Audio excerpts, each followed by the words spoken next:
지금 뉴스 속보로 36번째 사망자가 나왔다는 속보도 들어와 있고요.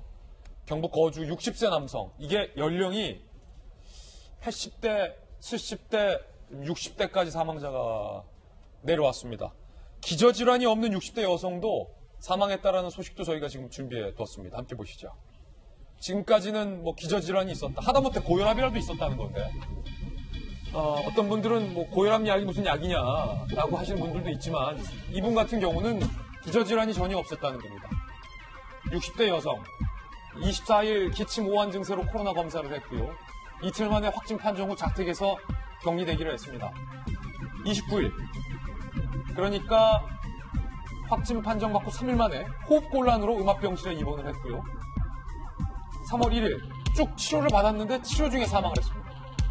굉장히 급속도예요. 확진 판정받고 일주일 만에 호흡곤란 사망까지 이르렀다는 겁니다. 무섭죠? 33번째 사망자 67세 여성입니다.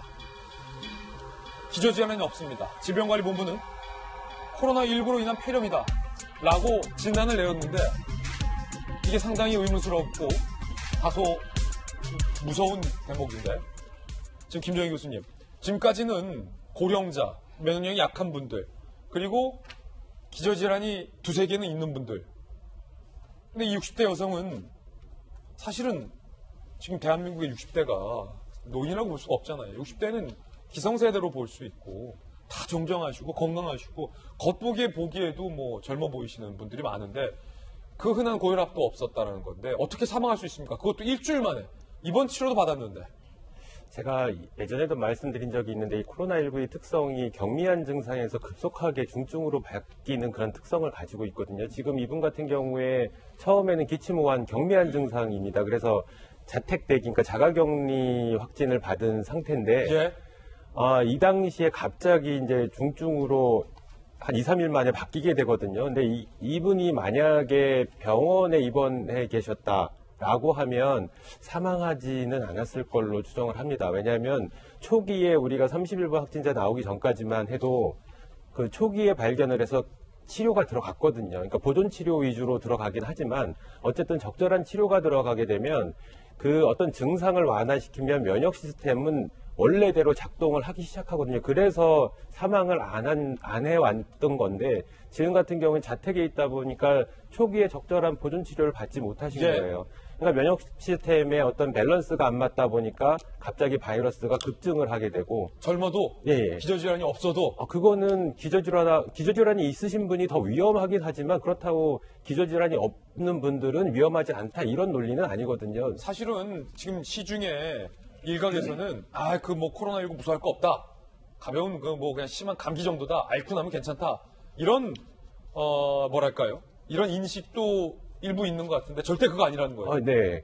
지금 이런 사례처럼 갑자기 중증으로 바뀌게 됩니다. 그러니까 폐렴이라고 하는 건 폐염증이 생기는 거잖아요. 그러니까 염증이 생겼다는 거는 면역 반응이 과도하게 일어났다는 얘기예요. 그러니까 거기에 면역세포 많이 모이게 되면서 그 폐세포를 다 막게 되니까, 그러니까 그 공기가 지나가는 구멍을 다 막게 되니까 호흡곤란으로 사망을 하시게 되는 거거든요. 이미 폐렴이 많이 진행된 다음에는 치료를 급하게 해도 사망을 하는 그런 사례가 발생을 할 수가 있고요. 심지어 아직 코로나19는 치료제가 없음에도 불구하고 이렇게 그러니까 독감도 마찬가지인데, 중증으로 바뀌게 되면 그때 치료제를 쓰면 치료제가 듣지 않습니다. 그래요? 네.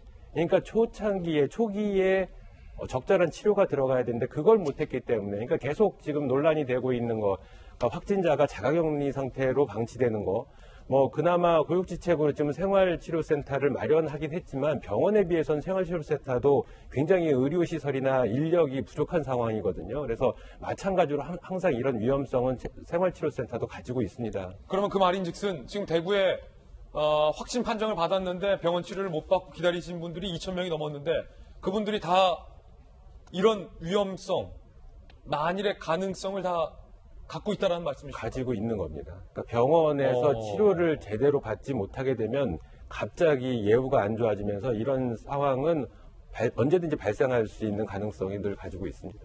우리가 경각심을 늘 가져야 될 것 같습니다.